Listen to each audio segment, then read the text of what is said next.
Welcome to the special podcast for today's topic is MBBS aspirants who are willing to study abroad for medicine. So here we have two main guests. One is Dr. Srinivas Rao. He's the CEO of Apollo Medskills, and the other one is Mr. Ali. He's the managing director for Gvantage. Hello, Sana. Thank you for inviting us for the information session on overseas medical education offered by Apollo Medskills in collaboration with Zarmed University in Uzbekistan and Gvantage International. It's a great pleasure to be here today to discuss with you the medical education program that we are offering. Hello, Sana. Hope you're doing well.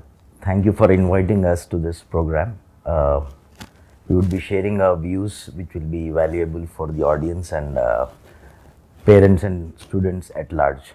Thank you for inviting us. Can you please explain me about overseas MBBS education? The Bachelor's in Medicine program, which is a dream of a lot of Indian students, they want to become doctor. There are few points that I think are very critical for the parents and students to know, that about 2.5 million, about 25 lakh students, they appear for the NEET exam last year. But fortunately or unfortunately, we have about 112,000 seats, including the government and private colleges together. We don't have more than 112,000, 120,000 seats. So those remaining 23 lakh odd students whose dream of becoming a doctor remains.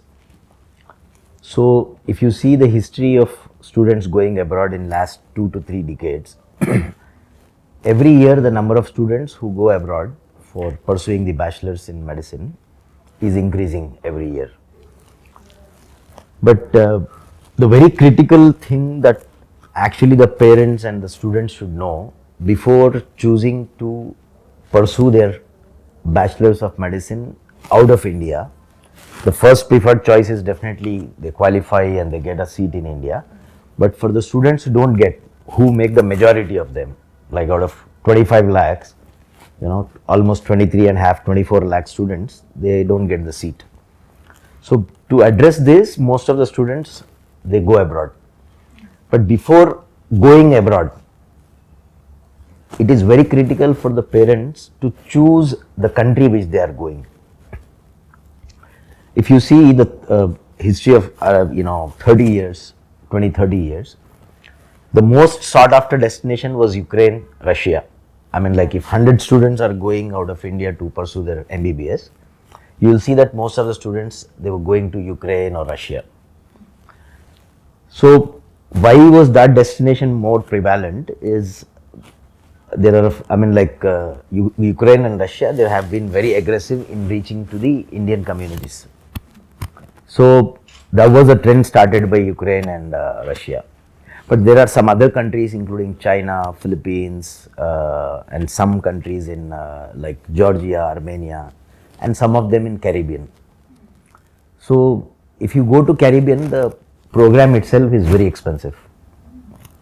Students who are, who won't get a seat, here in government colleges in India, they want to go for a management seat, it is costing them about 1.52 crore rupees. But if the choice is, if they have that budget, they can definitely go to Caribbean, US and UK or Europe. The next choice for most of the middle class students, middle class families who come from the background of middle class, they constitute the majority of those students who write this NEET exam. So for them, there has to be education that is affordable for them. So for the levels of affordability, Ukraine, Russia, Philippines, China, these were the destinations they were going to.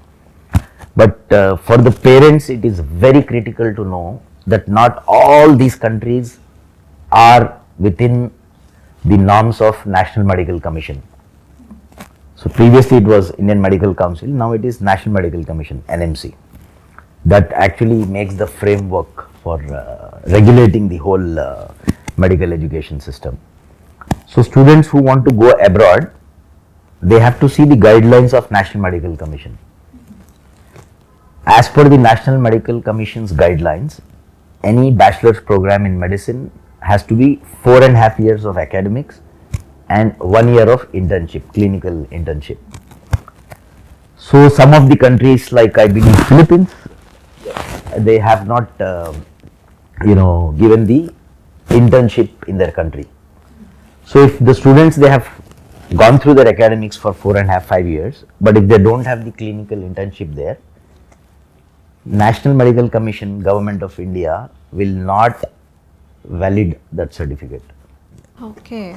So before the parents or the students want to take a decision in choosing the country, they should know what are the guidelines of National Medical Commission, number one. Number two, if you see the medium of instruction in India, especially for bachelors in medicine, the medium of instruction which is prevalent in India is the most common is English medium. But in China or Ukraine, Russia, in these countries, if you go, more or less their English is not up to the mark. So Indian students, for them to understand their lessons, they need to have, if not native speakers, at least the kind of English language they have to have should be at par with the Indian standards. What we have observed, we have done a survey for more than 2.5 years, visiting more than 13 countries, and this research was done basically to know where are the pain points in the education program, in the bachelor's program. What we found is, number one, we wanted to check if they are all compatible with the guidelines of National Medical Commission. So some of the countries don't qualify for NMC's norms and guidelines. They don't fall in that guidelines of NMC. Number two, what we have found is most of these countries, they are having professors who are from the same country. Like for example, in Russia or Ukraine, and some countries recently, government of Uzbekistan, they have privatized the licensing for offering medical education in 2022.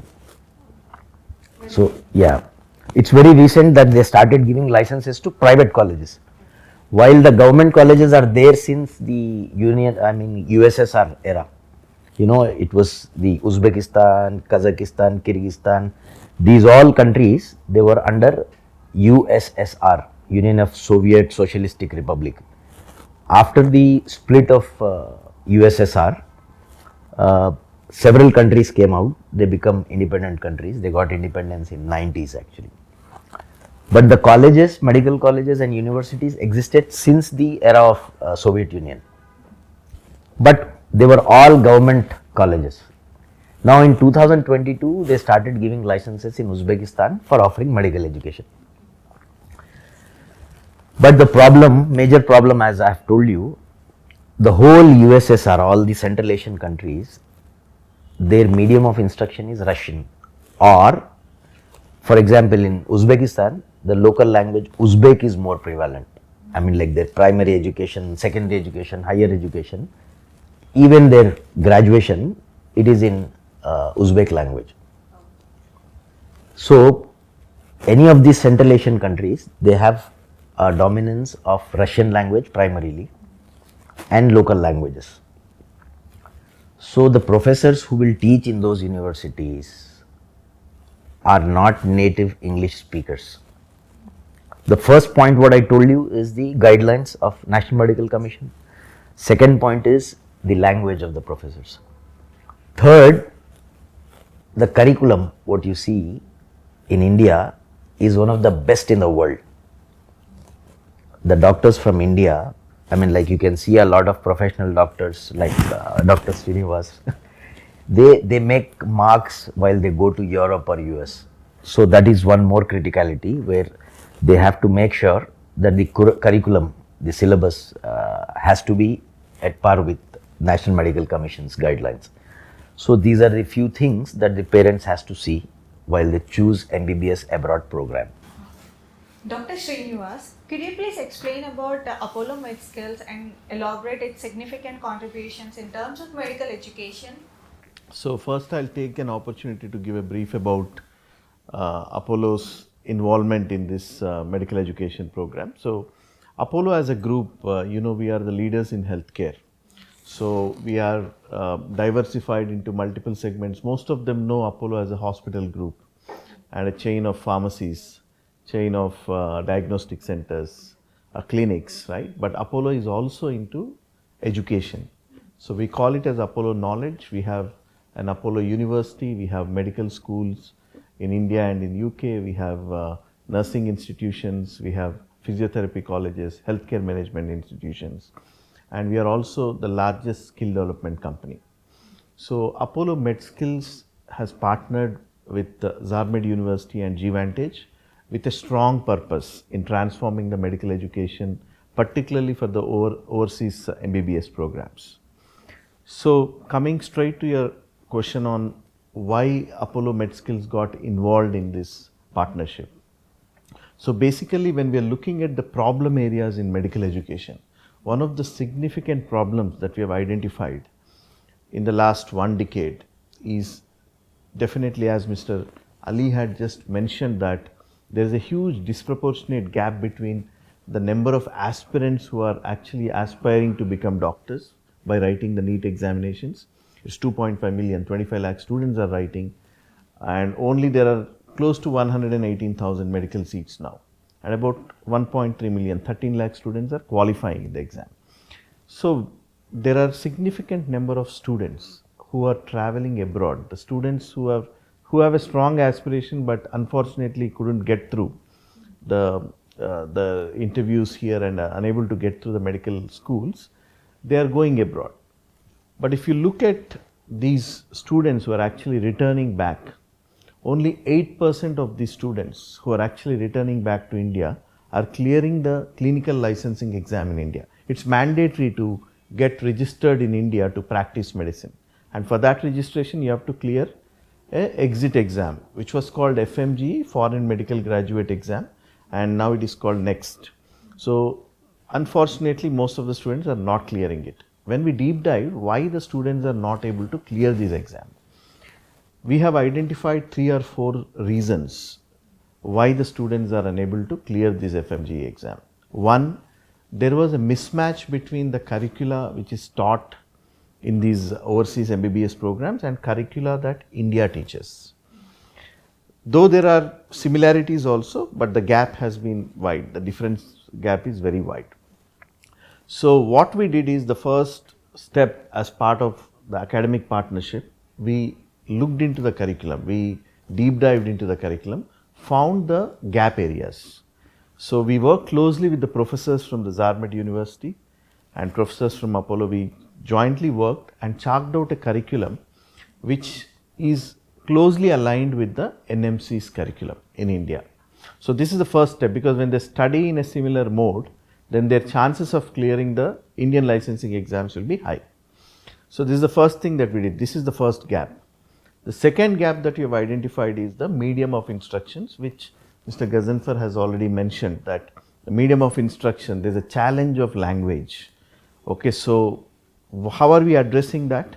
We are addressing the challenge of language and also academic excellence by sending Indian professors who are trained with us to Uzbekistan, into Zarmed University. Even Indian professors from India, you're taking it to Uzbekistan, sir? Yes, this is one of the significant USPs or unique selling point for this program. No other university who is running an overseas medical program is deploying a full-time professor or faculty on the ground of these foreign soils. So we are the first ones to do this particular thing. So this is addressing 2 issues. One, the language barrier.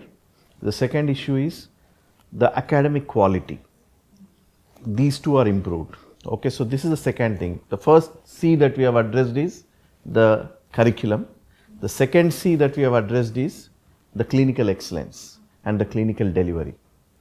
And the third C that we have closely looked at, how we can transform medical education, is the clinical exposure in the hospitals. So fortunately, when Mr. Ali has actually invited us to Uzbekistan to visit the campuses there, we have seen multiple campuses there, and Zarmed is one of the campuses that we felt that it has got a world-class infrastructure. It has got necessary requisite infrastructure to train the students, labs. They have simulation labs, and generally in these countries, cadaveric dissection is not allowed. Cadaveric means a human body dissection is not allowed, but they have a very fantastic alternative, which is digital dissection boards, which is very close to, and you know, all the new generation students are tech savvy. They can easily get used to UIs of these digital dissections. So the infrastructure is great. So the campus is great, which is a third C with the relevant infrastructure. The fourth C, which is another big USP that we are bringing in, is integrating clinical career pathways to the medical education. When I say clinical career pathways, when a student does medicine, medicine is such a beautiful degree. It gives the doctors flexibility to work anywhere in the world, and whole world is short of doctors. So today, the students who are actually studying with Apollo Medskills, Zarmed University in Uzbekistan, they will have an opportunity to work in US if they are clearing United States medical licensing exam. They will have an opportunity to work in UK if they are clearing the UK MLA exam, United Kingdom Medical Licensing Exam, currently called as PLAB. And they can also clear the Middle East licensing exams like Dubai Health Authority exam and work in the Middle East. But if they wish to come back to India, they can clear FMGE and look for a vertical career pathways from there. So this program has an integrated clinical career pathways to this education. So these are few of them academically, the way we are transforming the medical education, but non-academically also there are multiple areas which are challenges currently the students are facing. I would actually request Mr. Ali to just explain what are the couple of non-academic activities like food, accommodation, which are very critical to hold the student and to hold the attention in his academics. No, not just the food and accommodation, there are a lot of other aspects that actually make this program a comprehensive package, which undoubtedly will be the best program that we can offer for Indian students, especially who are dreaming to become doctors abroad. So we have the academic excellence is the industry leader, Apollo is already there. And as far as my company, G-Vantage is there, we are the first one to bring in all the international brands to Uzbekistan and Central Asia. My company is authorized partner for Microsoft, Apple, Adobe, Autodesk, Cisco, Meta, PMI. All these training and certifications are done by our company in Uzbekistan. So most of the universities have adopted to such programs, and some of the certifications have been approved by the government and subsidized programs. So we basically wanted to, this is definitely related to academics, but not the core academics part, like it's not about biochemistry, physiology and general medicine. I'm talking about the other aspects of the whole educational ecosystem. Like we found most of the universities and colleges in India, they are up to the mark and up to date in technologies like automation. IT automation is one very critical point, like having the students with e-books and tablets with their course, interactive lessons. Apollo has already integrated one such program. They have got pads which has the whole interactive lessons, video lessons and lectures from professors of AIMS and different medical colleges. Yeah, there are some of the lecturers from AIMS and very renowned colleges and universities of India. So that is the innovation that Apollo is bringing in for the educational transformation. G-Vantage is implementing the learning management system. Most of the parents here are worried, how is our child, is he eating properly, is the accommodation secure, and how is the environment there, is he getting into some extracurricular activities or not. So for all these we have implemented the education management system. It is called EMS. So the education management system will keep the parent updated for every activity of the child. They will be having the access to the attendance of the student, his assignments, tests. So we have done the whole IT automation for delivering the academic excellence. Even in India also will not get this type of There, requirement. and there all. are a lot of schools, but most of them. not this much high-end version. We don't have So that. we are giving them ID cards which are embedded with chips that will actually give them the classroom access, and the moment the student crosses into the campus, his attendance will be logged in. So the attendance management system, his assignments, project management system, all inclusive is the education management system, which is called EMS. And we also have a LMS, learning management system, and Apollo has integrated that part. So this is one part. Other than this, what we have found specially, as I have told you that we have done rigorous research there. Most of the Indian students, for them having Indian food is very critical. Even in India also we are not getting proper authentic food. Correct. Even I studied in one of the Odia college, but we don't get South Indian meal. Yes, Wait. like for example, students from South India, they go to North or East, they don't get their food.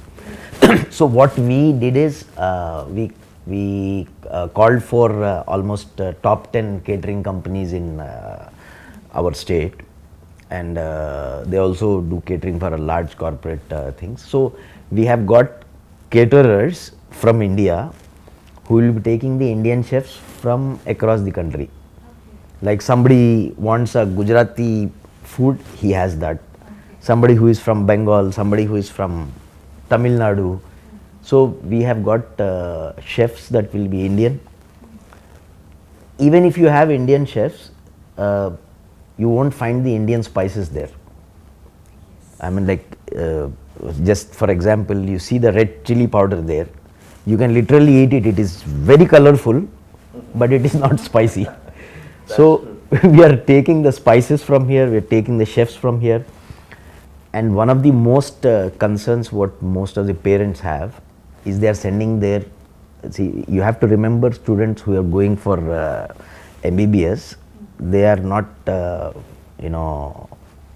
elderly children. They are in their teenage still. So parents are concerned about their security and comfort. Mainly When for they go. girls. Yeah, for girls, the safety. So what we have done is we have separate accommodation for girls. The girls hostel is different and a separate boys hostel. And we have appointed wardens who are Indians.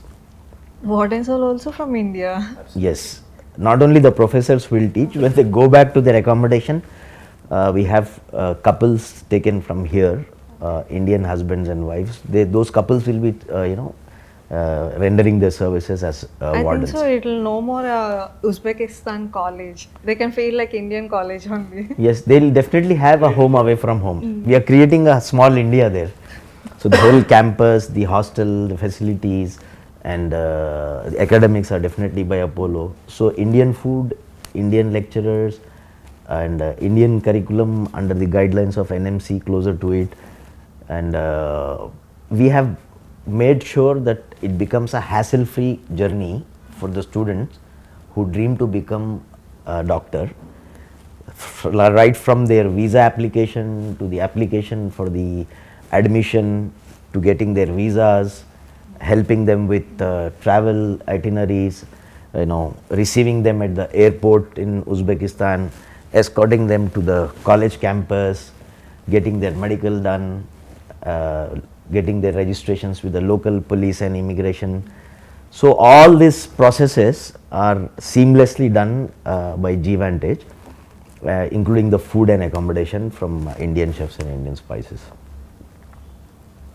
So just to add to what Mr. Ali has mentioned, to sum up in a word, with respect to medical education, India's is one of the top countries for medical education. So what I would like to say is, while we talk about getting global class to India on multiple occasions and multiple fronts, we can proudly say that we are taking India class medical education to the world. So we are actually taking an India class medical education to the world. That's what is happening in this partnership. Dr. Srinivas, yeah, can you please explain me as being a doctor, how Apollo Medskills are delivering the medical education in Zarmed University? It's a very good question, Sana. In fact, most of the parents would be thinking of how the academics is delivered in medicine. So generally, the medical education, the pattern of delivery is similar across the globe.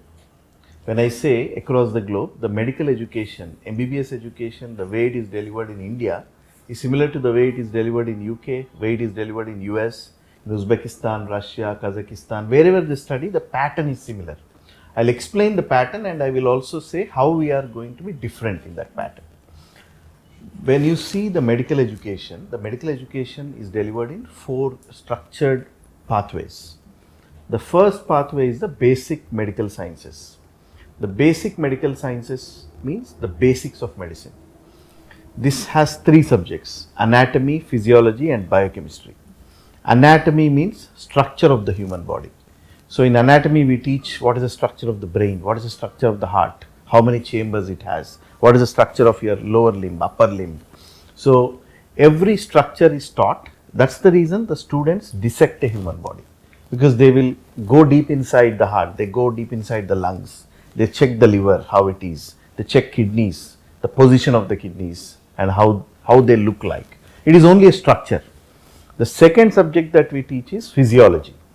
Physiology is the function of the human body, like how heart beats, how heart pumps the blood out of the to the entire human body, how eyes recognize the light, how eyes recognize the color, right? Similarly, how you're breathing and how the lungs are sending oxygen across the human body. So this is the function of the human body, that is physiology. The third is biochemistry. Biochemistry is, bio is life and chemistry is the chemical reactions. So a human body has multiple chemical reactions happening inside it. Okay, there is something called Krebs cycle. You must have in biology, if you are a biology student, you would have heard about mitochondria and the function of various organelles, right? There are a lot of chemical reactions happening in the human body which is keeping us in a functioning in the right way. For example, if someone has got loose stools and vomitings, they lose salts. So some of them may get severe headache because there is a loss of sodium, chlorine, potassium in the brain, and brain is actually showing it as a symptom as headache. Or there can be a muscle cramp. They say, I have severe calf pain, I am unable to walk, there is severe weakness. So the chemical reactions are altered because of loss of salts. So this is just one example, but this is what is taught in biochemistry. What are the chemical reactions happening in the body? This whole 3 subjects are called basic medical sciences. So whether you learn medicine in US or whether you learn medicine in India or Uzbekistan, our nose is nose, eyes are eyes. So they are going to teach the same. So my nose is not different from the nose of an American citizen or a nose of a Russian, right? So it's very critical that everyone learns this, and this is a foundational subjects. So the foundations have to be strong. Then comes the preclinical sciences and paraclinical sciences. What are preclinical sciences? Pharmacology, microbiology. Pharmacology means what are the various medicines, what is the function of each medicine, how it is metabolized in the body, what is the half-life of that chemical. When you take a paracetamol, you say, doctor writes, you have to take 1 paracetamol every 8th hourly. Why 8th hourly? Why it not be 12th hourly? Because the paracetamol function will stop, the reaction of paracetamol will stop after 8 hours. So you have to take 2nd dose, you have to take 3rd dose. All of this is taught in pharmacology. In pharmacology, multiple things are taught. I am just giving a layman example for you to understand and for the parents to understand. So then we have microbiology. So you know various infectious diseases are caused by various organisms. We say that some diseases are bacterial diseases. There is a coronavirus causing it's viral diseases, dengue fever, viral disease. Okay, then there are multiple other microorganisms, fungi, which cause some diseases. You get skin infection, right? So what are those organisms? How are they going to affect human body? What are the infections that may cause? And what are the useful bacteria? For there is a lactobacillus in gut. It is a useful bacteria. You have to learn. In microbiology, you will also learn about multiple organisms that may cause diseases in human beings, even the parasites. Okay, so parasites are mosquito biting you. It may cause malaria, it may cause dengue. All of these are taught in microbiology. And these are the preclinical sciences. Then you have paraclinical sciences, which are pathology, social and preventive medicine. Okay, then you have forensic medicine, where if there is an unnatural death, then you have to look at how the human body is aligned. Suppose if you take some poison, right? Someone got poison, there are some organs which get altered. Sometimes a metal poisoning will go and deposit in spleen. The doctors will open spleen, and if they find okay, then or liver, the mercury in the liver. So someone has done a slow mercury poisoning. That is taught in forensic medicine. Then as I told you, social and preventive medicine. When you go to the rural areas, it is very important to explain as a doctor the importance of sanitation, good air, use of toilets, why it is important, how to keep your environment clean, why you should not stagnate water, what will happen. This is all public health or social and preventive medicine. You will learn about creating awareness of disease, communicating it. It's called IEC, Information, Education, Communication. So this all is taught in the paraclinical sciences. Pathology is slicing the tissues and seeing a normal tissue and an abnormal tissue. Someone who has got a cancer, how the tissue looks like, some normal tissue, how does it look like. That is the reason biopsy goes to a pathologist who will read, right? Then comes the clinical sciences, where you study general medicine, general surgery, psychiatry, radiology, all subjects. So totally in Uzbekistan, in our syllabus, we have 51 subjects. So the students have to study 51 subjects. I gave few examples, right? They have to study by multiple methods. One, by working on a maybe cadaver, dead body, and seeing the tissues. By looking at some three-dimensional videos. By looking through the microscope certain microorganisms. By interacting with patients, understanding their emotions, understanding emotions of the patient attendants and how to address that, and then speaking directly to the patient, touching him, that's called palpating, inspecting him, inspection, palpation, percussion. Sometimes you have to percuss. For example, there is fluid in the abdomen. The doctor will put a hand and do this. So then we will get a different sound. All these things are taught in medicine. I know I have given a very elaborative answer, but this is how medicine is taught. Okay, and across the globe, medicine is taught in this way. India is unique because the amount of clinical exposure that we get in India, like you name a case, you see it in India. Suppose there is a case of, say, acute gastroenteritis, okay, or amoebiasis. A doctor studying in Switzerland, he will only read that in the textbook, but you will see 100 cases in a government hospital every day. So you will know how the patient is reacting with the disease, right? So that's the similar clinical exposure we also get in Uzbekistan, because they have their own hospital. And when the students come to India during their holidays, they will have an opportunity. They can actually register with us to have some observatory skills in our hospitals. So we have our hospitals and our own network hospitals also at Apollo Medskills. We can actually put the students in clinical observership when they are here, okay, during their holidays. That's a wonderful. Absolutely, that will be a unique. I don't think any student studying abroad in any part of the world will have this privilege of having an observership. It's impossible, yeah. So this is how we deliver, and this is going to be one of the best overseas medical education programs that the students. I actually, I'm not selling this program, but I want the parents to think wisely, utilize this opportunity, and understand the complexity of medical education. And a person becoming doctor is actually impacting lives. Okay, so you cannot have a half-baked doctor. You cannot have a half-baked doctor, okay, because you are actually dealing with lives. So it's very, very critical decision. Aspiring to become a doctor is the first major step, but becoming the right doctor is the most critical step for the society. Aspiring to become a doctor is something that you owe for yourself, but becoming the right doctor is for the society and community at large. So it's a very important decision. Doctor, I have a question. Can I ask? Yes, yes, please. In terms of clinical exposure, what you have told, Yes. generally students who are pursuing MBBS in different countries, are there diseases or conditions which are specific to that country? Like you told, it was a surprise for me. Like MBBS is not there in Switzerland, you mean? Yeah, yeah. So- You rarely find a case of infectious diseases in these countries. For example, similarly, skin cancers, okay, are not prevalent in some countries at all. In some countries, they are very prevalent.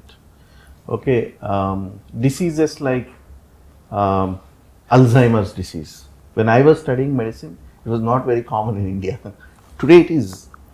Today it is quite common. So there are diseases which are country specific also, regional. Yeah, which and- are more prevalent in certain geographies Okay. and less prevalent in certain geographies. Infectious diseases, we being the tropical country, more exposure to kind of this thing, sun. We may be protected from certain diseases. Correct. A very interesting point from this, what I remember, students who are going to certain countries like Georgia, I have seen the the clinical exposure in those countries is way lesser than what you have in Uzbekistan because of the size of population. Correct. That matters. Yeah. This what I will also agree why, because one of my cousin went to US and she pursued her MBBS in US, but she doesn't have any clinical experience over there, and she came back to India and she is unable to crack that FMG. The FMG exam. FMG she would not pass. See, the basic thing what Dr. Srinivas has rightly pointed out is you can get the education in any university of any country. How Apollo Medskills is bringing in the transformation is more important. How medical education has been, transformed in a right direction, specifically in the area of, as such, Apollo has medical colleges in India. One is in Chittoor and one is in Jubilee Hills, Hyderabad. So though they have the core, Apollo Medskills is trying to utilize their expertise and experience and transform the whole, offering of the medical excellence in bachelors of medicine, especially in our partnered medical colleges and universities. Like I told you, why we chose Uzbekistan was there was a recent report which I have shared with you. It's from Lloyd's. Lloyd's is an international group. Uzbekistan ranks among top 5 most safest countries for the citizens movement. So for the people, Uzbekistan is considered as, is listed as by Lloyd's report one of the safest countries in the world. It comes among the top 5. So the crime rate is not there. Plus the beautiful thing is you have got Lal Bahadur Shastri Road, Mahatma Gandhi Road, everything is there in Uzbekistan. Most of the parents are concerned about the safety, security, and life of the student is not just in the campus, no. Classrooms, academic excellence, clinical exposure. As he has told, the infrastructure of Zarmed University is one of the world class. 2, their libraries, classrooms, digital dissection boards, these are all world class. Another wonderful thing what they have is there is an Indian group of hospital called Pratiksha Hospitals. So Zarmed has started its own hospital, teaching hospital, in partnership with Pratiksha Hospitals of India. So Zarmed has, it can be called as one of the few universities in the whole Central Asian belt to own a private hospital for the students. So the students will get the clinical exposure, as Dr. Srinivas has rightly pointed out, that most of the students' quality of education is assessed by how much exposure he has to the clinical practice. In other countries, as I've told you, in Georgia, Armenia and all, the population is so less, there are no patients. So how can he actually have his clinical exposure? That is one point. Another beauty of Uzbekistan is about 180 plus days are sunny days there. Though they have extreme winter, I would definitely want the parents and the students to remember that they need to carry certain clothes in the winter season, which for almost 4 months. You will have snow and you will have very extremely low, temperatures there. So for that they need to take some precautions like have some inner wear and all. So it has got extreme winter and extreme summer also.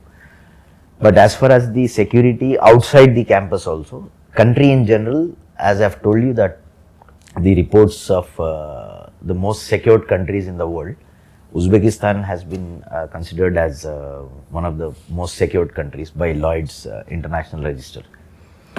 So this is outside the campus also the life is safe, and you have movie theaters, you have parks, amazing roads, buildings, infrastructure, entertainment is there, and most importantly they have the Uzbek people have decades long of cultural and historical ties with India. As of now, the bilateral trade is also on a very good note, and India gets one of the top revenues from Central Asia for medical tourism. So a lot of patients from Central Asia, they come to India for medical requirements and treatments. But this transformation what Apollo Medskills will be bringing in with the quality of education, I hope that will also contribute for most of the Uzbek people to have the treatment by Indian students who go there, become a doctor, register themselves. They can start their clinics, they can start their hospitals also. That's one. In simple, the country is safe and it is vibrant. You have many yoga centers there, and Indian cinema is, people are crazy about Indian cinema there. I have, me and doctor has had several times, we had food in Raj Kapoor restaurant there. So any Uzbek, if you see, generally when you go out in a foreign country, people, they don't speak your language, but you will be shocked to see that the moment they see an Indian student or Indian person, they'll say namaste. So that's how they greet, because they know that Indians, they are so close to the culture, and they'll tell you the names of Raj Kapoor, Mithun Chakrabarti, Salman Khan, Shah Rukh Khan. They'll tell all these names. They know, and all our programs with the Hindi soap operas, what you see in Zee TV, Saas Bhi Kabhi Bahu Thi, and all that, it is dubbed in Uzbek language, and they watch those Indian serials. So there are a lot of similarities in culture. They respect the culture. They respect and love Indian culture basically. And most of the Uzbek students, there are a lot of bands actually. They play Absolutely. Indian music. Yeah, They yeah. do Indian dances. In fact, we were in one of a big event of Zarmed when we were there last time. Yeah. And after the event, obviously there was a cocktail and then there was music and dance. And most of the songs played were Bollywood songs. Yeah, they And they surprisingly, like- I saw a Telugu song of Pushpa also playing it Yeah. during the event. So they like Indian music, Indian culture, and Absolutely. safety is zero crime rate, and I mean like you have entertainment there, recreation there. So safety in terms of student safety for the citizens movement and entertainment, everything comes as a package, and Apollo is a cherry on the top. So we are making the complete package for students, Indian students, to have a home away from home, have Indian professors, aligned syllabus of NMC in foreign country, Indian food, Indian wardens, and a good cultured, safe country there for their education. Then it's a single stop destination for MBBS aspirants. Of course, I mean like it is a one-stop solution for aspirants who want to become a real doctor. As doctor has told, aspiring to become doctor is for your own self. But becoming a good doctor is for the society. So, I mean, like anybody who is planning or aspiring to become a doctor abroad with any MBBS abroad program, I think Apollo is the best answer for them. Yeah, definitely. So, thank you for inviting us. Any other questions, please? So one more thing, like apart from education, like will they have CCA activities in their college? Yes, we have a sports complex. Okay. We have indoor, outdoor games, and we have a lot of extracurricular activities like we have games and sports, we have essay writing, elocution competitions, and all the games which are here in India prevalent, like cricket, football, and everything. We have all the grounds, we have the facilities, infrastructure, the whole sports complex is there. So the students can have extracurricular activities, and we conduct cultural programs also. Like we'll celebrate the Indian festivals like Deepavali, Dasera, Ramadan, and everything. So we celebrate the festivals. We have cultural programs. We have sports complex. So everything that you can expect, in a college for the overall student development, they are available there. Sir, can you please say me that how affordable is this course in Uzbekistan for Zarmed University? Well, with the name brand Apollo, I would say there will be no compromise in the quality of education. Yes. But definitely we have worked so hard to crunch the numbers, and we have made it the most affordable program ever. Like, you have to understand one thing, if you hire a professor in those countries, you can easily get for a $600-800 a month. But the kind of professors Apollo Medskills is selecting and training them are minimum, MBBS with MD or MS, with that kind of postgraduates. So with at least 2-3 years of experience, those kind of professors, definitely they will not be coming for $600-800. They will definitely be at least 5 times more than that, because any professor from India who has got 2-3 years of 5 years of experience is easily drawing 2 to 3 lakh rupees here. But still, to make it affordable, we have taken every measure to make it possible in the affordable levels. We have kept it up around $3,500 as the academic fee. And I would like Dr. Srinivas to elaborate on why the pathways has to be, why did we consider the pathways like UKMLA, USMLE, NEXT? We have our professors who will be taking the classes other than the academics for the MBBS. There will be pathways, like the student can choose between UKMLA, USMLE, and FMG. So how are we going to address that? And so yes, the career pathways for the medical students should not end at an MBBS level.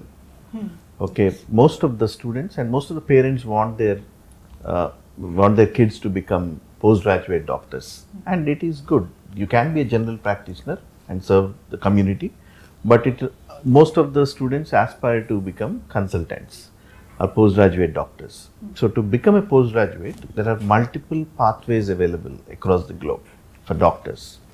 So one is they can do the MD MS program, which is a clinical specialty program in India. After clearing their foreign medical graduate exam entrance, they can get into MD MS in India, and they can go for a super specialty education, which is a DM. Okay, so that is one pathway. For that, they have to clear foreign medical graduate licensing exam or a next exam in India. The similar pathway in UK, they can take by writing an exam called PLAB, Professional Linguistic Board Examination, or they can take UKMLA, okay, which is United Kingdom Medical Licensing Assessment Exam. There are also other pathways of Royal Colleges. They can become member of Royal College of Physicians, member of Royal College of Surgeons, member of Royal College of Obstetrics and Gynecology by clearing those exams. So that's the UK pathway. The third pathway is to US. So some of the students may want to go and settle in US. So they have to write the equivalency exam or a license exam called USMLE, United States Medical Licensing Exam. And if they want to settle in the Middle East, every country has their own licensing exam, like Dubai Health Authority. Qatar has a Qatar Health Authority licensing exam. Bahrain has its own exam. So one common thing about all these exams, again, as I told you, the medical education is delivered in a basic medical science, preclinical, paraclinical and clinical science, right? All these exams are very clinically oriented exams, okay? A question may come integrating all the subjects. When I say a question may come integrating all subjects, a question may come that a 60-year-old man has been losing weight for the last 6 months, and he also have ulcers, chronic ulcers in the mouth, okay, and there is a biopsy taken from his mouth, and the biopsy shows this picture in the pathology report. Okay, here you are covering clinical medicine in that question. Okay, you are covering pathology. Okay, you are covering that he has lost weight and function of the body. So all the subjects are integrated in that question. Most of the questions that come in these licensing exams are clinical reasoning questions. So the student should have an integrated knowledge from anatomy to medicine. So what happens is, when we are teaching anatomy, physiology, biochemistry, and when you are parallelly teaching FMG or parallelly teaching United Kingdom Medical Licensing Exam or USMLE, you have to teach clinical anatomy when you are teaching anatomy. Okay, when I am teaching anatomy, I have to teach clinical anatomy. What does it mean? When I am teaching anatomy of liver, I will also teach what is fatty liver. We will also teach what is cirrhosis of liver. When I am teaching anatomy in the first year. At the same time, when I am teaching surgery on how to do hepatectomy of surgery of a liver, we will also teach anatomy of liver. Because without knowing anatomy, you cannot do surgery, and without knowing that, the basic medical sciences, so foundational, so the questions come across the subject. So you should have a knowledge of, integrated knowledge of all subjects. That's the reason we start teaching the licensing exam coaching from year 1. Okay. You can't teach anatomy, physiology, biochemistry, and in 6th year, we will not ask them to reopen their books from year 1. They have to open their books for their lifelong. But doctor, generally the students who are completing their courses abroad, what happens is they complete their exam, they take the degree, they come here, they join for a 1 year or 6 months of coaching for NEXT. Yes. So how different is our program, and I mean, like in what terms we are doing better than offering Absolutely. that 6th year? As a medical doctor, forget about this partnership and how we are going. As a medical doctor, you can have a crash course for IIT. You can have a crash course for NEET. You cannot have a crash course for a medical licensing exam. What I mean is, you have to study from day 1 and you have to integrate that knowledge in the brain for lifelong. You cannot finish your medicine and go for a 2 months crash course, 3 months crash course to clear your licensing exam. Okay, that can be a refresher course, but it cannot be a crash course. There is a difference between a refresher and a crash. So what I mean by that is, they have to learn right from day 1, and they can go for a 2 or 3 months refresher in the end, rather than learning the entire subjects in the end. Okay, so it's very important, because medical education, you need to continuously condition your brain to become a doctor. For example, if a patient collapses, if you're a doctor, your body will automatically condition you to do a CPR. It is not that you will start thinking about, I have to do these many compressions, I have to give this mouth-to-mouth breathing. In that situation, you act. Just like you learn swimming once, that skill is there for lifetime. You learn cycling, that skill is there for lifetime. Medicine is also like that. So you really have to put yourself into it, heart, soul into, and brain into it, in order to achieve that degree. So this program with Apollo Medskills at Zarmed includes regular academics, and from year 1 we'll start teaching them either NEXT, USMLE or UKMLE. As per the choice, the student can choose from year 1 which pathway he wants. So that either if he wants to come back to India to do his practice here, become a registered doctor or pursue his masters, or he can choose any other country to go. But in simple, what Dr. Srinivas has pointed out is he has to be prepared from year 1 for getting certainty in the passing of the FMG NEXT exam or UKMLA or USMLE. Okay, that's really nice, sir. Nice talking to you. Thank you. And I hope I'll advise all my beloved ones to join Zarmed University. Why? Because I missed the chance when I was doing my graduation. So definitely I'll suggest my sub-juniors or someone. Who is Thank you so much for having us here, and any questions you can reach to our counselors in our office, which is at Jubilee Hills in Hyderabad. Sure. And we have the university website, and all the information is also available there. So the process of admission and everything is clearly written there, and in case of any questions they can reach our counselors. Yeah. Thank you so much for inviting us. Have a nice day.